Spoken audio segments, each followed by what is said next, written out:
Welcome to Speaking of Business, conversations with Canadian innovators, entrepreneurs, and business leaders. I'm Goldie Hyder of the Business Council of Canada. Today I'm speaking with Don Farrell, President and CEO of TransAlta, the Calgary-based power company. TransAlta started with a single hydro-generating station more than a century ago. It now operates more than 70 power plants in Canada, the United States, and Australia. Dawn is a fascinating introspective leader who really speaks her mind, which I gotta tell you, makes for one hell of an interview.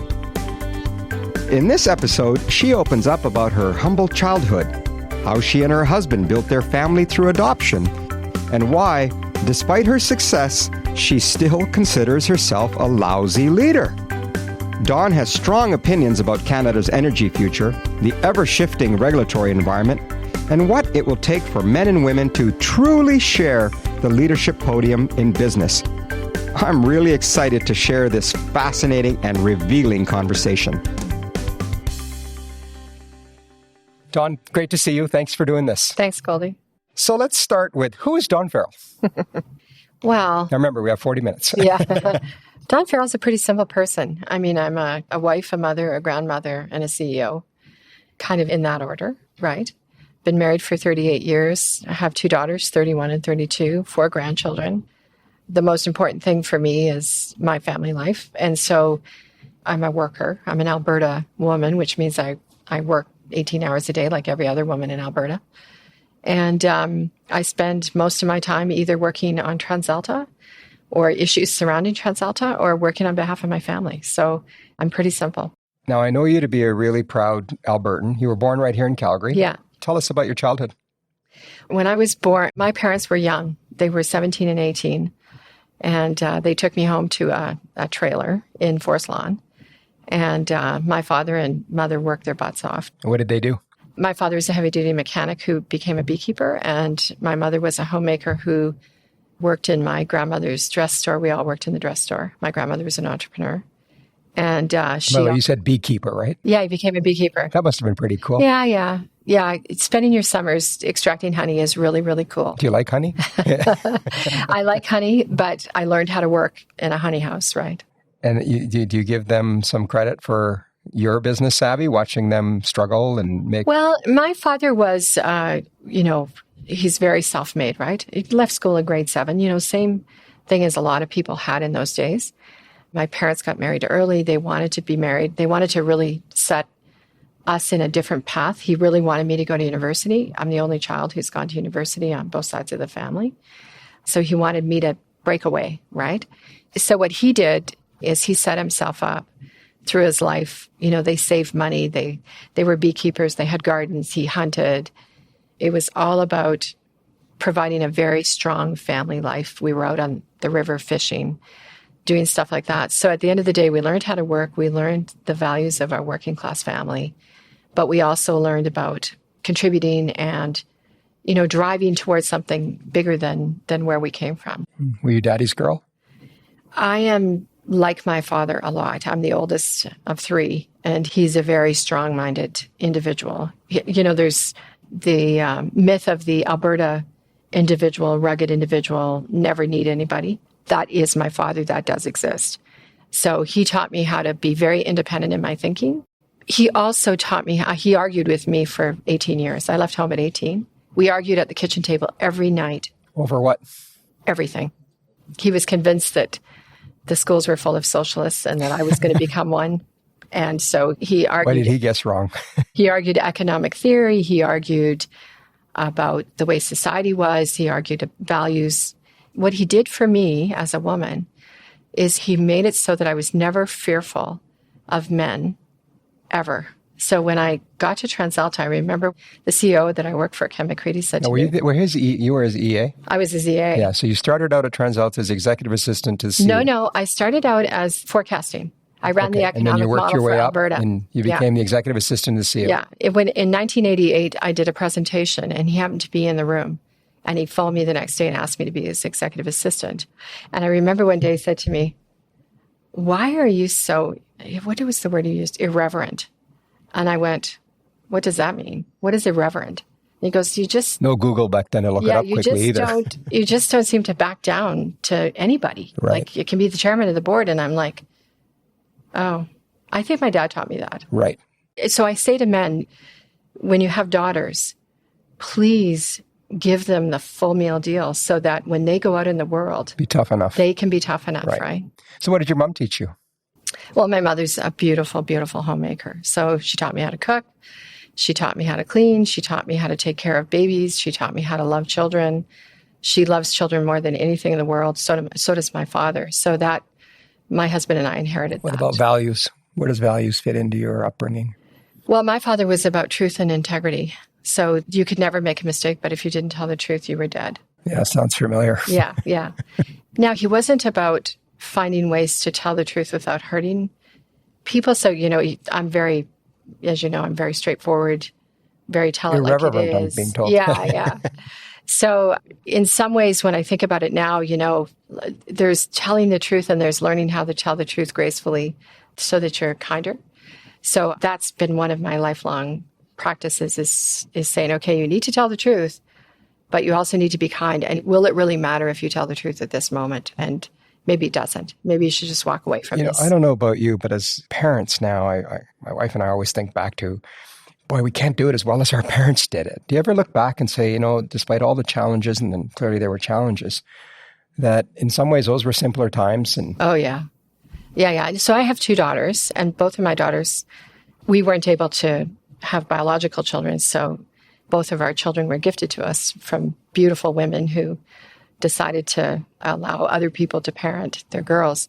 So Kira came she was 2 weeks old when her mother handed her to us. And Jessie was 3 days old when we picked her up from the hospital, and they're 13 months apart. And both have Aboriginal background as well. Kira, of course, she looks like her mother, and if she wanted to, she could have treaty rights.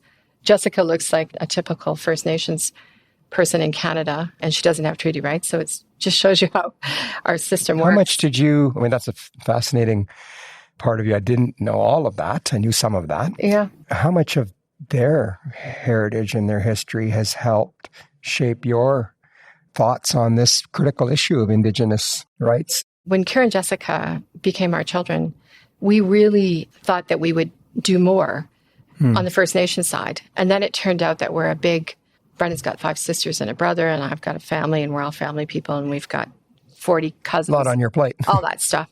And we just couldn't figure out how to connect to the Aboriginal community. It didn't really work the way we thought it would. But when I got to BC Hydro, I got accountability for First Nations issues. So I used that to really, really study the whole thing. I studied the Constitution. I studied all the Supreme Court cases. I negotiated a bunch of deals in BC. And then I met a bunch of leaders, and I was able to sort of say, okay, what really goes on here? So having the girls really made me curious about what that's all about, so that, as they get older and if they do ever want to really connect into that, I've got all the network for them. Right. But it's interesting time. I normally don't get this heavy this quickly into the podcast, but it's a serious subject. The whole issue of reconciliation and I have to say, listen, I probably have a different, I'm very, very proud of what Kira and Jessica have been able to accomplish. Kira's an amazing entrepreneur. She's 32 years old. She and her husband have a business that they run. They have 4 children. They are amazing. Jessica's 31. She works at Enbridge. She's got a philosophy degree. She does pipeline optimization work. She's taking her MBA at UFC. Amazing. These are amazing people. So I look at them and I go, yeah. Pretty good role model at home too. Yeah. Though. Well, no, what they were able to do is they were able to take advantage of all things. They had a safe environment. Right. They were able to be educated. They had very strict parents, very high expectations, and they're incredible people. They're not related to me biologically. But you've shaped them. But I've helped them find out who they really are. Because when children are gifted to you, you'll notice I don't like the word adoption because I think it has a terrible connotation. When a child is gifted to you and you're allowed to parent, it's different than when I think you have a child. I don't know because I never had one, but you have no assumption about who that child is. You have to help them find themselves, right? We support a school through TransAlta, which is my pet project. Every CEO has to have their pet project. Mm-hmm. Mine is Mother Earth School, and it's a charter school up by our plants. And 70 babies go into that school, and they get to grade 9, and they're protected in that school.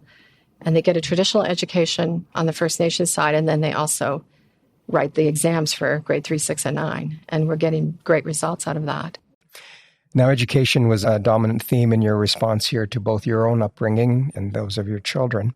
Let's go back to that. You enrolled at the University of Calgary. You did a Bachelor of Commerce, and then you continued to do a Master's in Economics.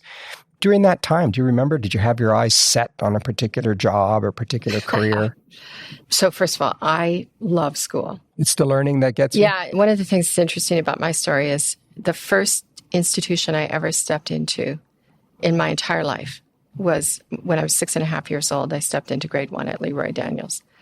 And I walked in and I went, oh my God, it's not a sandbox with my brother.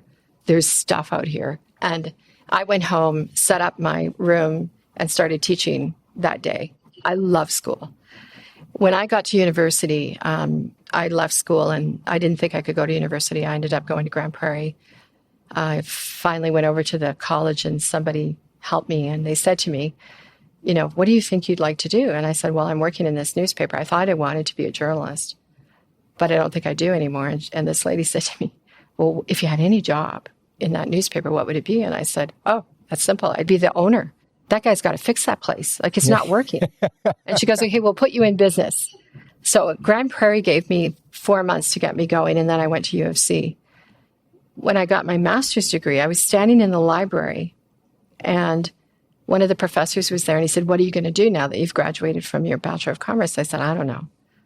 And he said, well, why don't you come and take a master's in economics? You loved economics. And I said, oh, I could never do a master's. I couldn't afford to do that.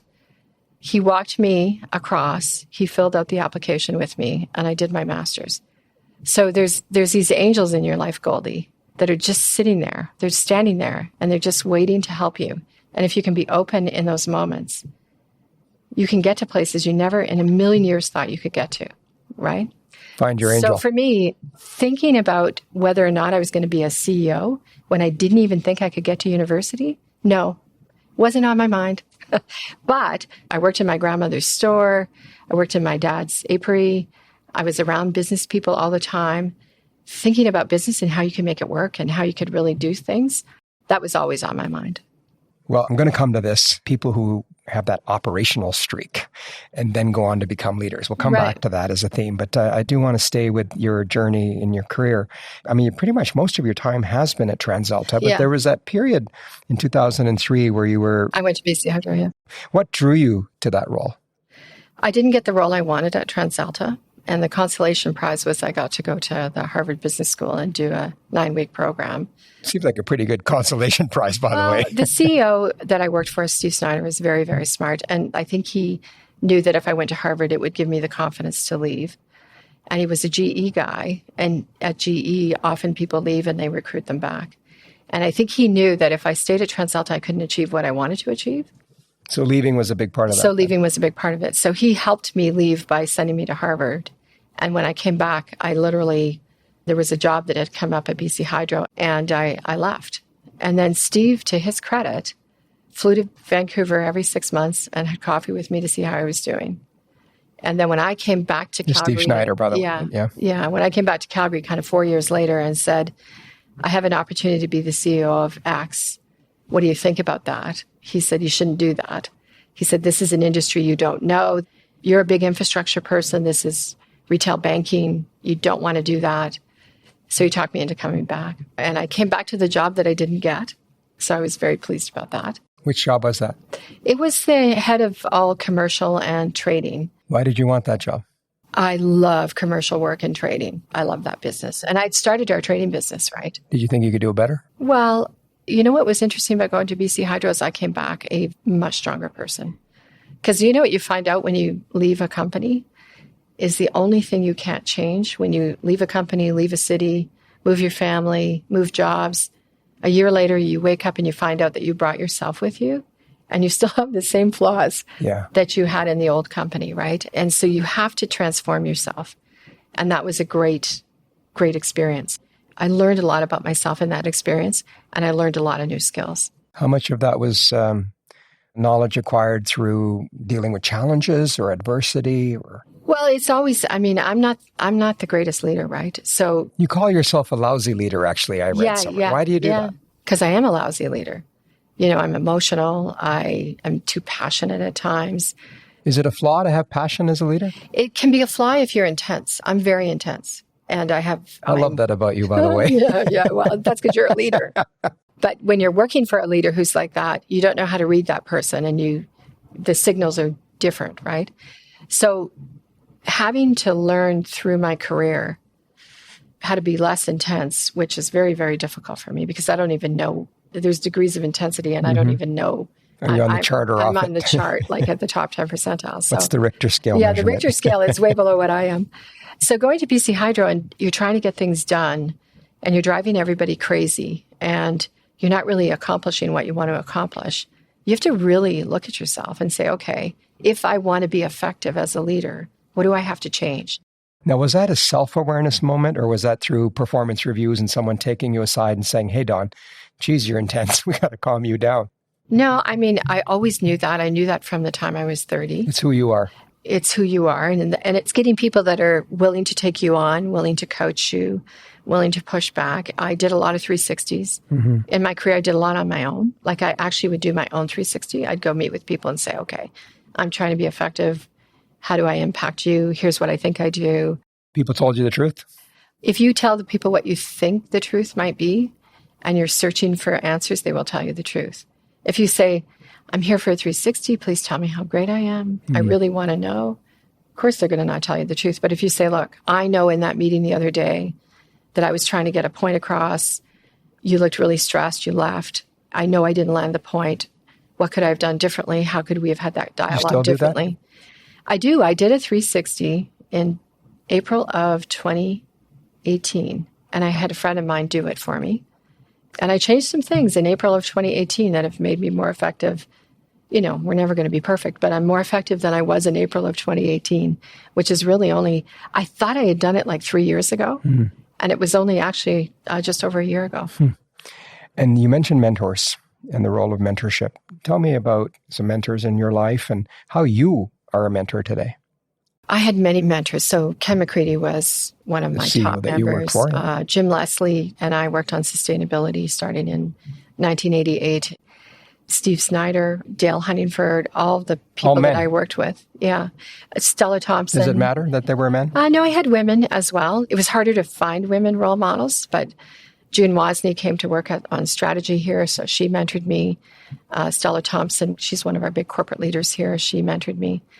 And over on my Chemours board, she's one of the other women on the board. She's about 10 years ahead of me. Fantastic. What makes them good mentors? Well, first of all, you have to be a good mentee, right? So again, I'm not the best mentor for people because I'm too intense. So people are afraid to ask for mentorship from me. But you look like a lead by example kind of mentor. I don't know. Other people would have to tell you if that's true or not. But I think at the end of the day, what I've found is I'm really, really curious, right?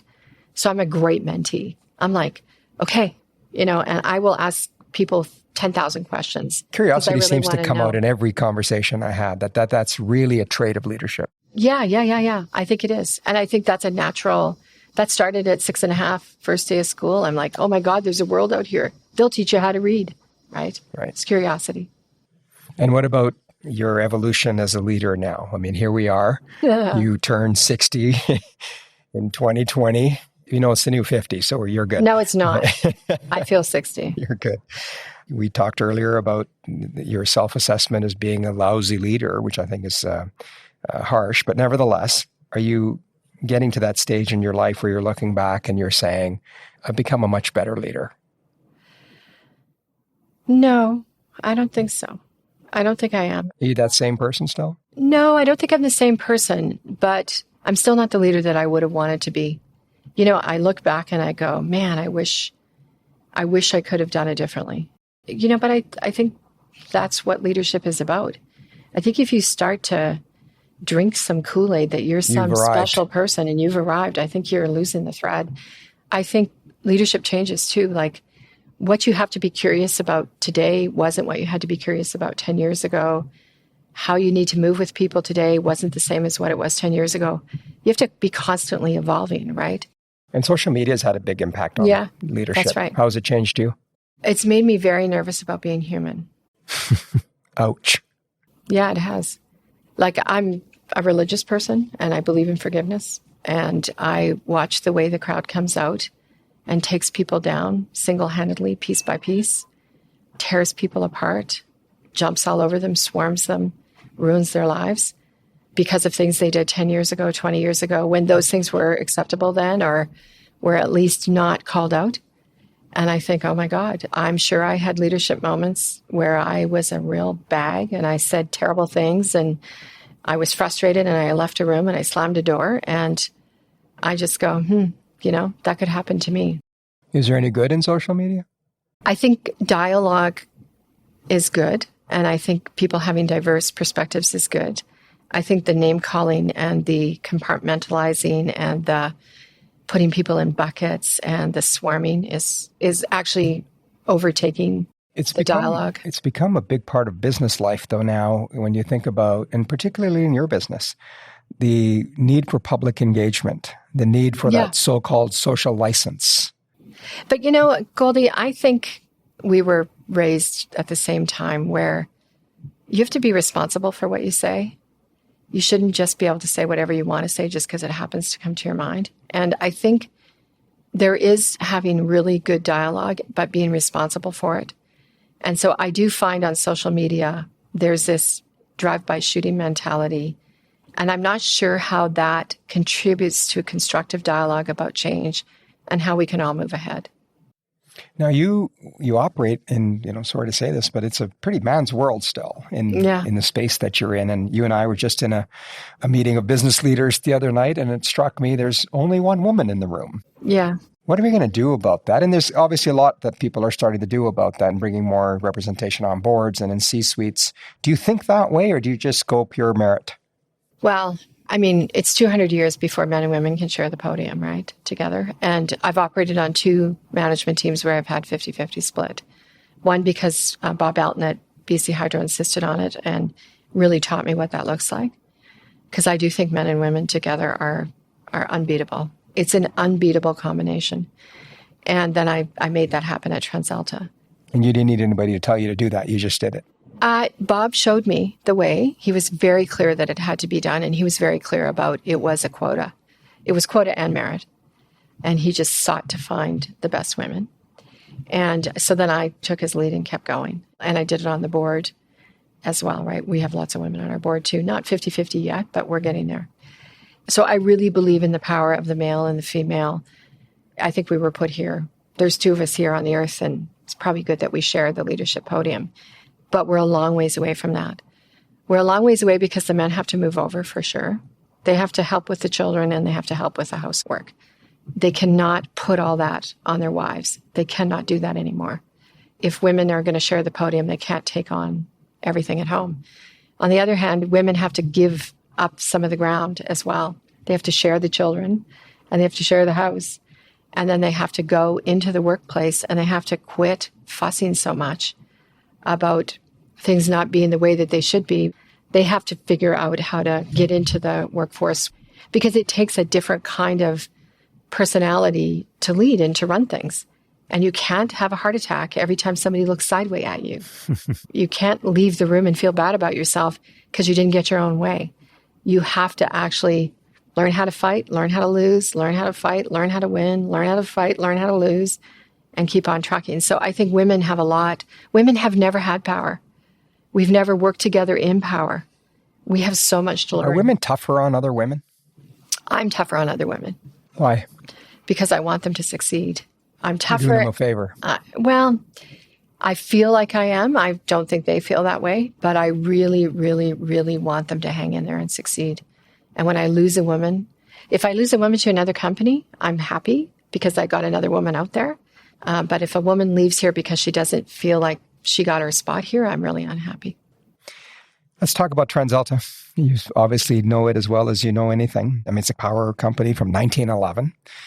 Surely it's gone through all kinds of transitions over the years, and that evolution continues to this day. How has it changed over the course of your career? And where, more importantly, are you taking it as CEO today? Well, when I started in 85, we were a regulated utility.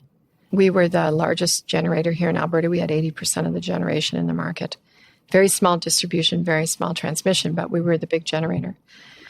We started in 1911 with hydro. We built coal plants in the 50s and the 70s and the 80s. We had opened up an IPP business in the 90s, which I ran.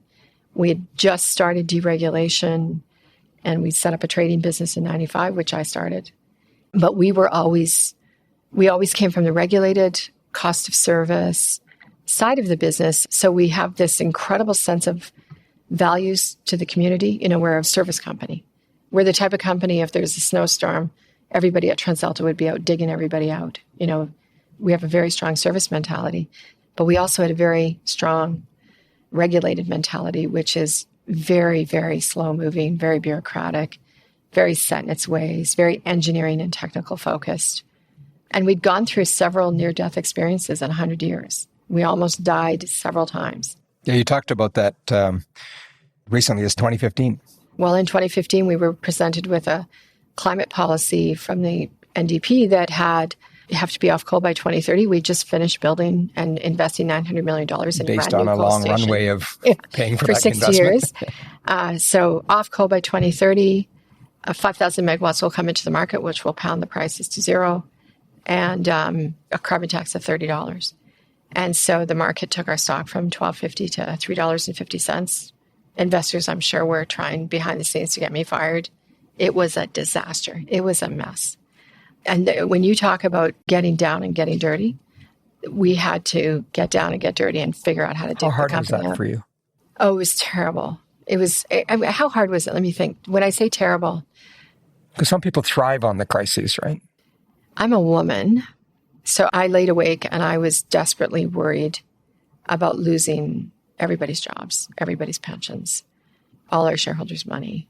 It was terrible. It was just like, if you don't find a way through here, was this the so many people are going to be hurt. Was it that, or was it even more than that? Like this, I can't fail as a woman. I can't fail. That I didn't care about so much. I did use that to get some things done. Like, I'm not failing as a woman, so, you better help me here or I'm going to take you down because I have nothing to lose, right? But it wasn't that. It was more the, I had started in this company in 85. We have retirees that I go to the retirees luncheon who are people who sat in the next cubicle to me in 85, who were the sales manager, who were the head of regulatory, the head of planning. So I've got all our retirees. I've got all our employees. I've got all our shareholders. Our shareholders were widows and orphans. I have letters from women who are like, you are the worst person in the world. You have destroyed this company. So I had those letters. Did they motivate you? Yeah. Because at the end of the day, it was in service to those people that we had to find a way to save this company. And the company was in serious trouble. So what'd you do? Well, we first of all did an analysis of our debt situation, and the bankers came back and said, well, we got good news and bad news. The good news is you're not going bankrupt. The bad news is you're not going bankrupt. You can actually pay your debt off, but you can't do another thing. So start going on a debt diet. So we put ourselves on a debt diet. We had floated TransAlta Renewables, so we took some money out of that to continue to pay down the debt at TransAlta. We had a team and we worked on government policy. So our first thing was to get some sort of compensation from the government for closing down coal. We got that deal done a year later, which helped us start to recover. And then we changed our strategy. We decided to get off coal. No one believed us. So we went out and we did all the engineering to convert our coal plants to gas. We built a gas pipeline, which we just commissioned this year. We started doing gas deals. And then we went and got some money. We went to Brookfield and did a deal with them to get some cash so that we could fund our strategy. So we just put all the pieces in place, piece by piece by piece by piece. Basically, what we did is we said, okay, climate change is a problem. Canadians believe it's a problem. There will be policy for carbon taxes in this country forever. It's never going to change. It won't matter if there's a Conservative government, a Liberal government, an NDP government. This is what the Canadian people want. So we have to evolve our strategy to that. So we actually took what had been pushed on us, we embraced it, we turned it around, and we decided to build a strategy around it. And so now we've got this great strategy on gas and renewables. And it's fantastic. People love it. Unfortunately, a lot of people had to lose their jobs. We've had to downsize our mine. We lost a lot of jobs out of the mine. We had to downsize our corporate. We had to do a whole bunch of things that in the end hurt some of the people, but we were able to save the company, save a number of the jobs, ensure the retirees still have their pensions, and build the stock price back up. Now, we're here in Alberta, and this province is really hurting right now. Yes. It's hurting a lot. What's the way forward? Well, Goldie, we do work together on policy at the Business Council of Canada, and we've just started a new Alberta Business Council because, it turns out that every province in Canada has a business council and has had for 30 years, but Alberta finally woke up and decided to get one, which is great. Might be a sales tax like that one day. Yeah, and they probably need to think about that too. But I think, first of all, Alberta companies do a lot of great work. And there's a number of us that have been on this ESG. It's the big thing. Well, a number of us have been doing sustainability since 1988. Suncor has, we have, Enbridge has. So I think we, first of all, and I don't think it's a marketing thing, I think we just have to show the world that these are the kinds of things that we're after, number one. Number two, I think we have to get off of and this is going to be controversial for my peers here, but we can't build a province on a mega project mentality.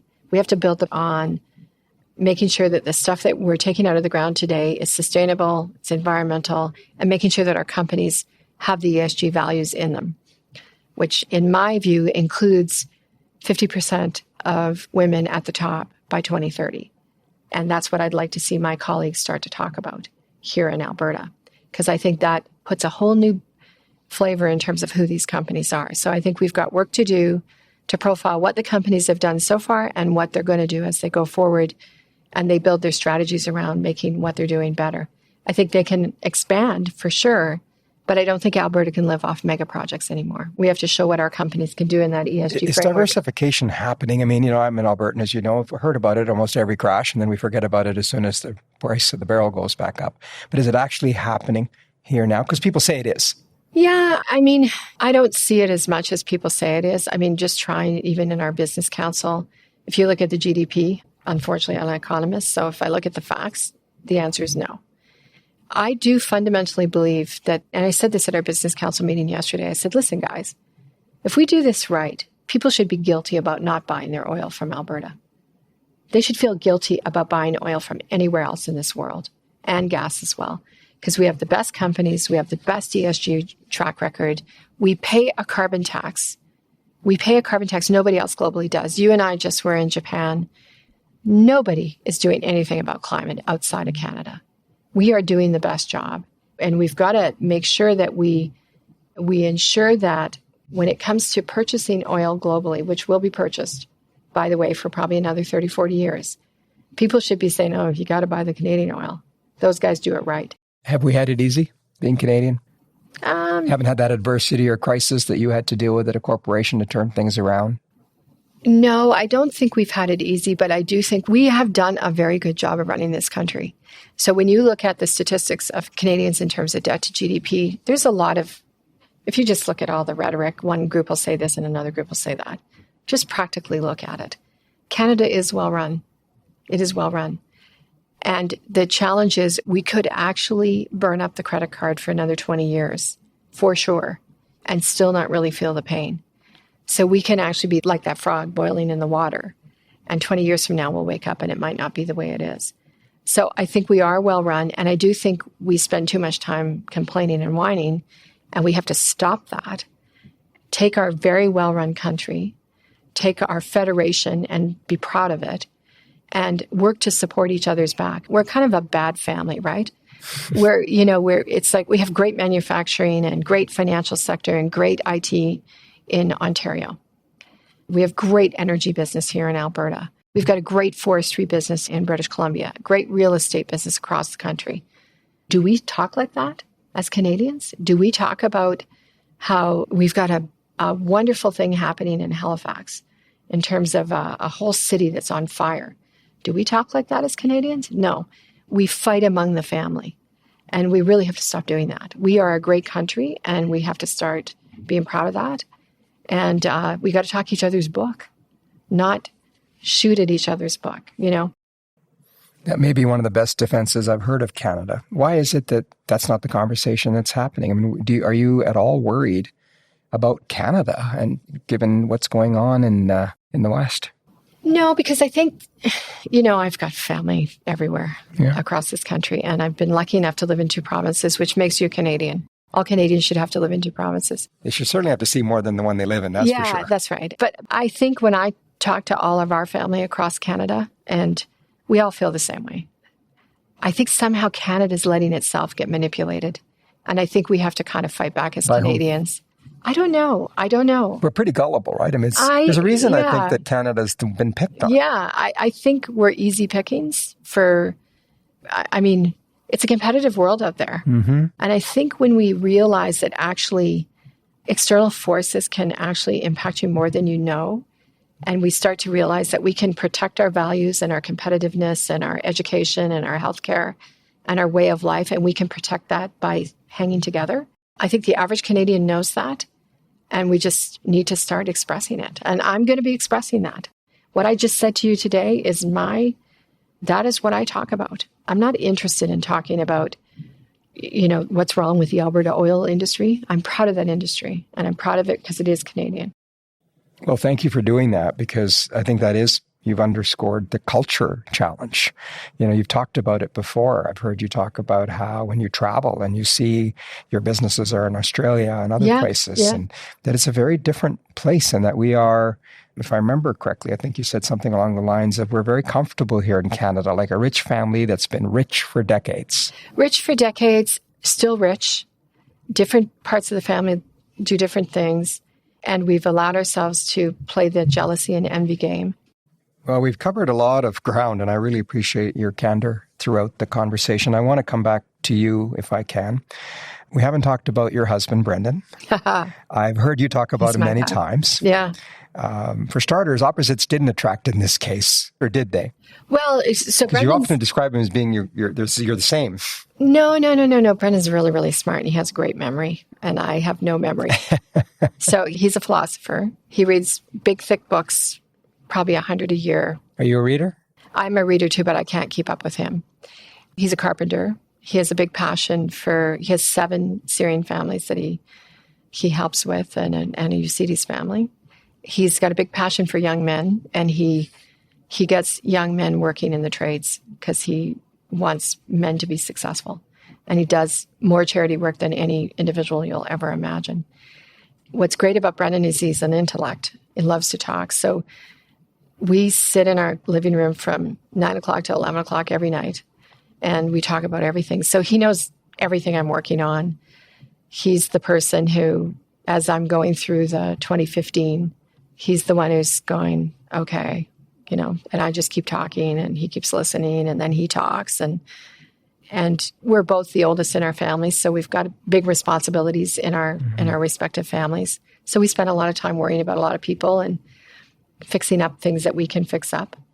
But he is one of the strongest, biggest guys you'll ever meet, who is as fierce and he's my alpha male, basically. But he's also the kindest person. So, I'll phone and I'll be, what are you doing? And he says, I'm over at the church.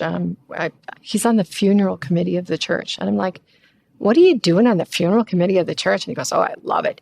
We clean up after the funerals, and then the ladies and I sit down and we get to eat the sandwiches. And I'm like, oh my God.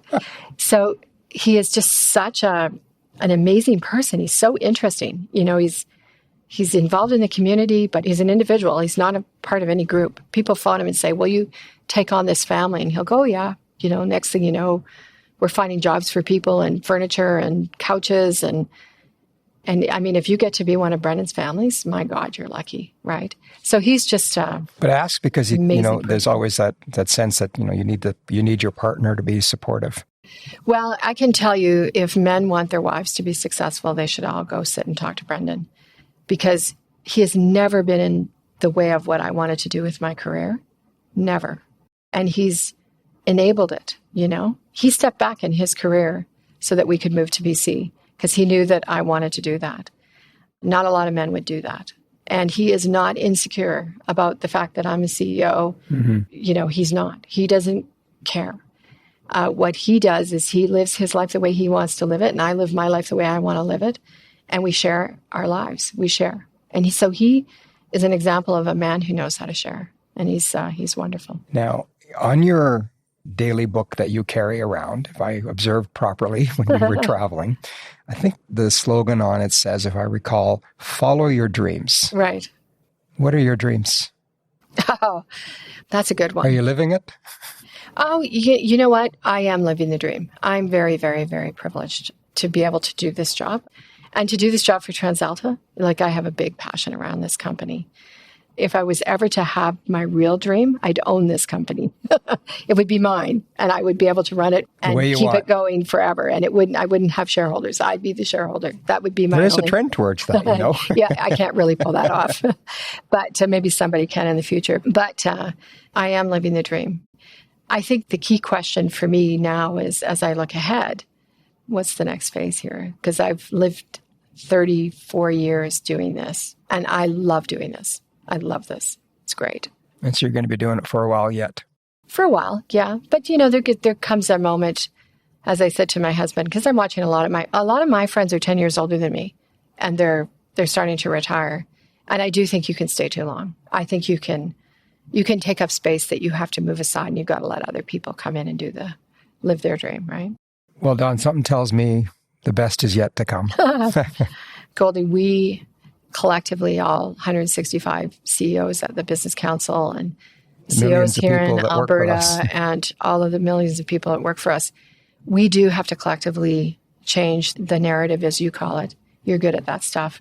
We have to change the narrative about who we are as Canadians and what we stand for. So I am passionate about doing that. Well, you're doing your part. Thank you for doing this.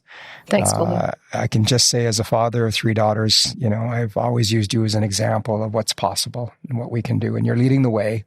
And thank you for all that you've done, not just as a woman, but as a business leader and as a Canadian. Well, thank you. Thanks for this.